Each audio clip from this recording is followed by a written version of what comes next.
Claro, seguramente usted se preocupa. Lo cierto es que hemos vivido una época, o estamos viviendo en rigor a la verdad, una época de lluvias muy particular, diría yo, en la perspectiva de que nos estuvimos acostumbrando un poco a las sequías y ahora tenemos un exceso de precipitaciones pluviales. Para intentar entender lo que está pasando, hemos invitado al investigador del Instituto de Hidráulica e Hidrología de la Universidad Mayor de San Andrés, el doctor Edson Ramírez, quien nos visita. Él es docente de nuestra institución, pero de muy prolífica labor investigativa en el campo del cambio climático, etc. Vamos a conversar con él. Edson, muchísimas gracias por la gentileza. Buenas noches, Omar, y buenas noches también a toda la teleaudiencia. Ahora, estábamos hablando extra cámaras, desde que nos está sorprendiendo el tiempo, porque, claro, es inusual lo que estamos viviendo.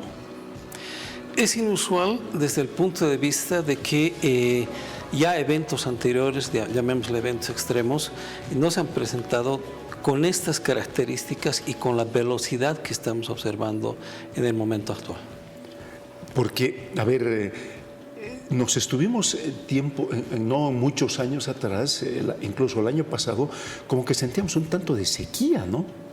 ¿Estamos ahora en un exceso de precipitaciones? Sí, lo que sucede es que hacemos un análisis en retrospectiva y exactamente me remonto hasta hace un año, que cuando también mostramos esta situación. Resulta que las probabilidades de que se presente un evento extremo, como el caso del Niño, ya se empezaban a vislumbrar. Es decir, que estábamos saliendo ya estamos hablando de febrero del 2023, estábamos saliendo, y aquí tal vez podemos, voy a tratar de que nos ayude Pepe, por favor.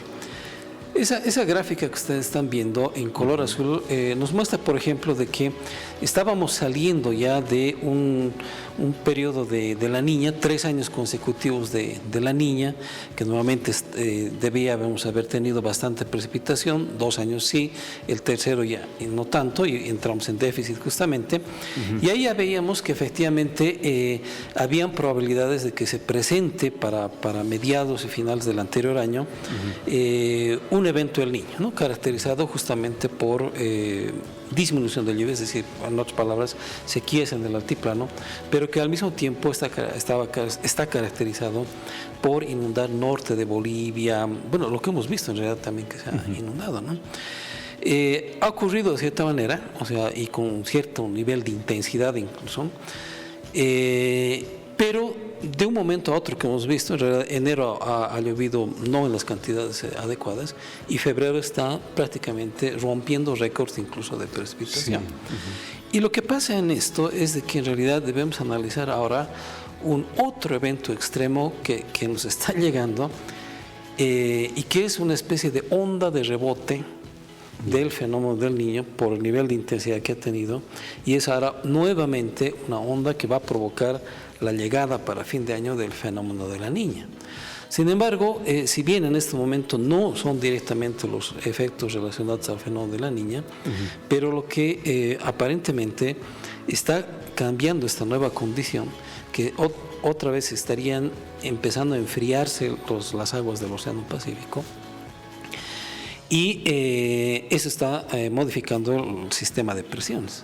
Por lo tanto, en este momento nos están entrando masas húmedas del sector de Perú, que es muy característico de anteperos de la Niña, o del Niño, mejor dicho, pero ahora con esta nueva condición, o sea, los sistemas de presión están entrando nuevamente masas húmedas desde la Amazonía. Entonces, como que se abre de repente otra vez la compuerta. Ahora, esto tenemos que entender en el marco del cambio climático. Esa es una pregunta interesante porque debemos hacer una diferencia entre lo que es cambio climático y lo que es la variabilidad climática, ¿no? Variabilidad climática, estamos hablando de eventos extremos que pueden ser el fenómeno del Niño o la Niña, que siempre han ocurrido, pero lo que variaba era la frecuencia de aparición. Entonces, ahora esa frecuencia de aparición es cada vez más recurrente.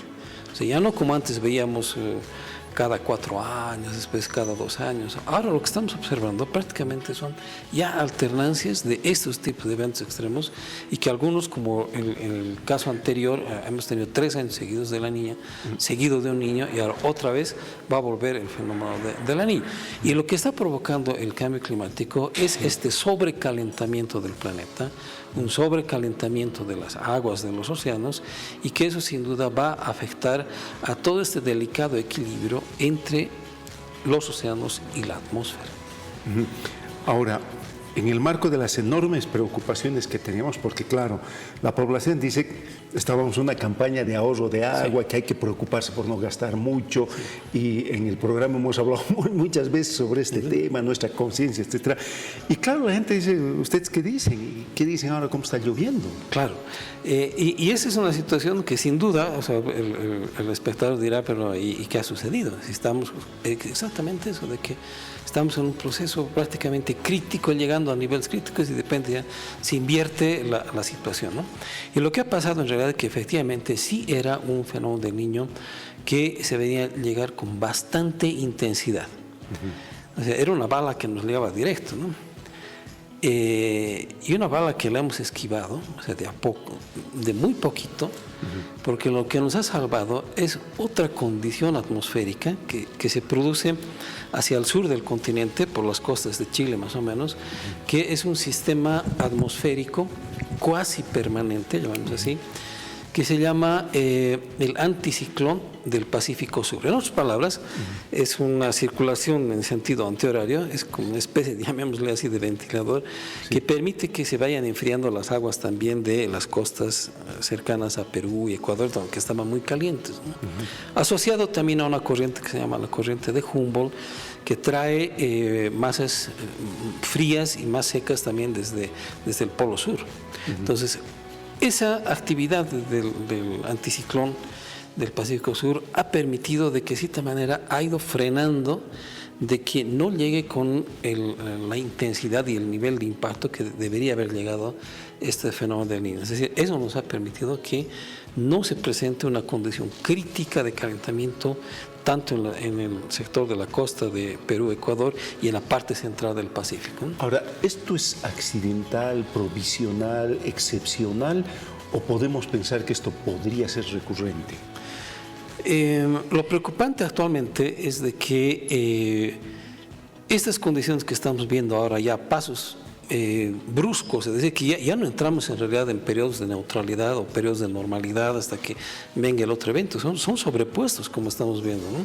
Estamos saliendo ahora de una condición de niño, o sea, un niño con bastante intensidad. Esto es el actual, de febrero, y donde estamos viendo en rojo que estábamos saliendo de un nivel de 100% de ocurrencia del niño, donde ahora las previsiones nos dicen que vamos a entrar directamente a la niña, y donde para más o menos los meses de agosto, septiembre, es decir, el segundo semestre, estamos llegando con probabilidades que van desde el 70 incluso al 80%, mucho más alto de las probabilidades que teníamos el año pasado, que decíamos que va a haber el fenómeno del Niño, ¿no?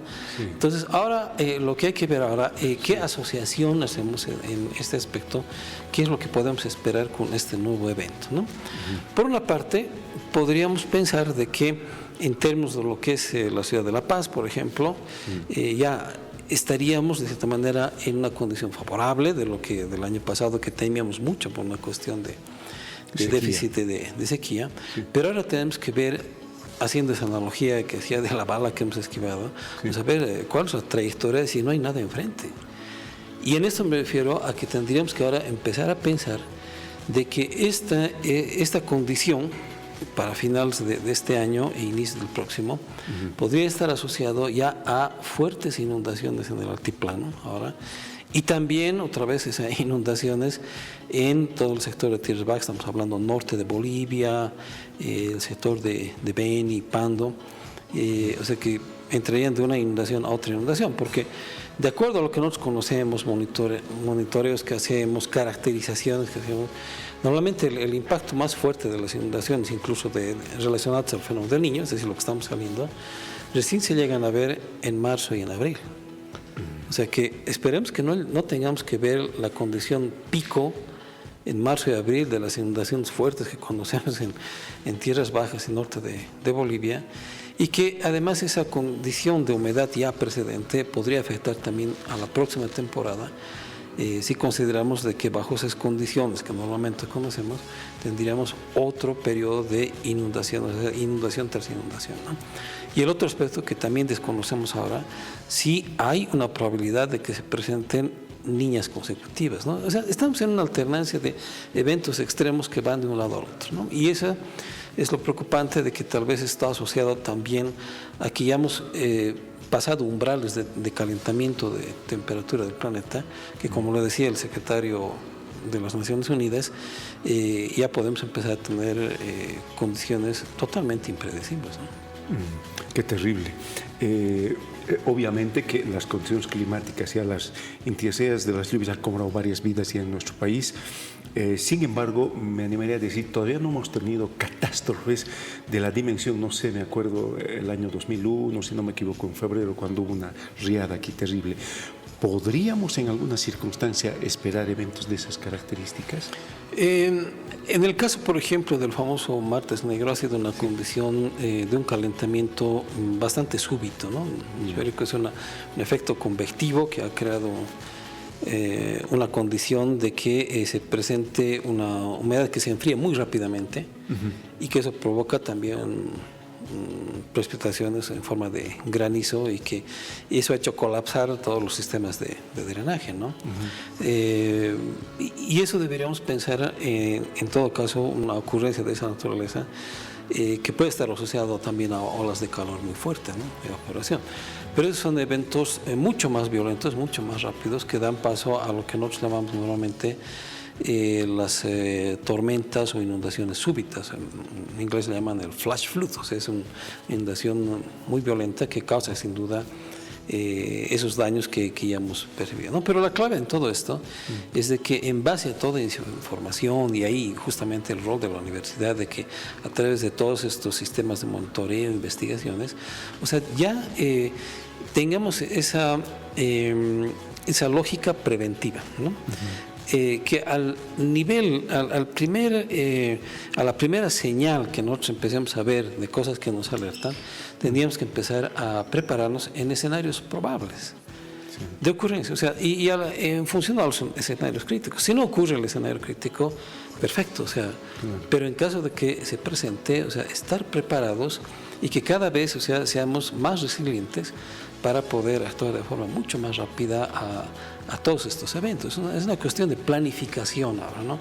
De gestión del recurso hídrico, de coordinación interinstitucional, incluso nosotros comentamos, por ejemplo, de que ya incluso deberíamos empezar a pensar en nuevos diseños, o sea, nuevos procesos de diseño de la propia ingeniería que contemplen este tipo de situaciones que ya no son convencionales, o como normalmente nosotros utilizamos metodologías en escenarios que son más o menos estables. Ahora estamos confrontados en que vamos a tener eventos extremos, probablemente así en alternancias. Claro, porque yo digo esto, y qué bueno, cuando ya comes con la gente, cuando alerta EPSAS de que van a rebalsar las represas, y como que la gente ya entra en psicosis, ¿no?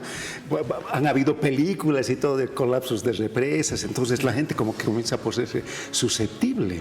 Claro, efectivamente, o sea, cualquier situación de esa naturaleza. Pero esto está haciendo referencia a que la ingeniería también tiene que modificarse. Sí, ahora obviamente, digamos, cuando se hace el diseño de las represas, que es también algo que nosotros enseñamos en nuestras carreras, en la carrera de ingeniería civil, por ejemplo. Sí. Los diseños contemplan ese tipo de condiciones, porque incluso con coeficientes de alta seguridad que tiene que evitar que se produzca una situación de esta naturaleza, ¿no?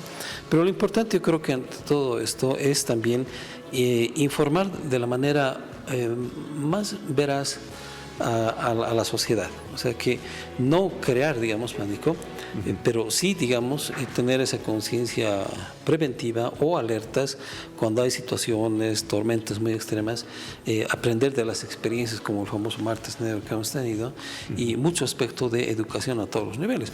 Muchos de los sistemas que colapsan hoy en día no necesariamente son por un mal diseño de ingeniería. muchas veces son situaciones que están asociadas a efectos adversos, por ejemplo, como la misma disposición de la basura, que hay una cultura de echar la basura en los drenajes, que no están diseñados para eso, o sea, no son basureros, ¿no?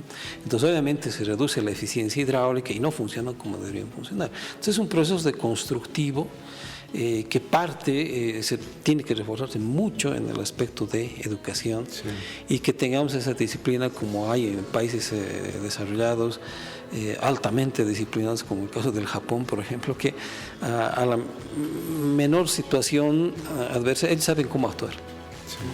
Es una pena, y eso es verdad. Finalmente, hemos aprendido por la experiencia, por los años, de que cuando tenemos mucha lluvia aquí en La Paz, los efectos regularmente en los sectores llanos llegan un mes casi después, ¿no? Sí, exactamente. Lo que pasa es que hay lo que llamamos la respuesta de cuenca, ¿no? Entonces, es toda esa superficie que capta la humedad. Sí.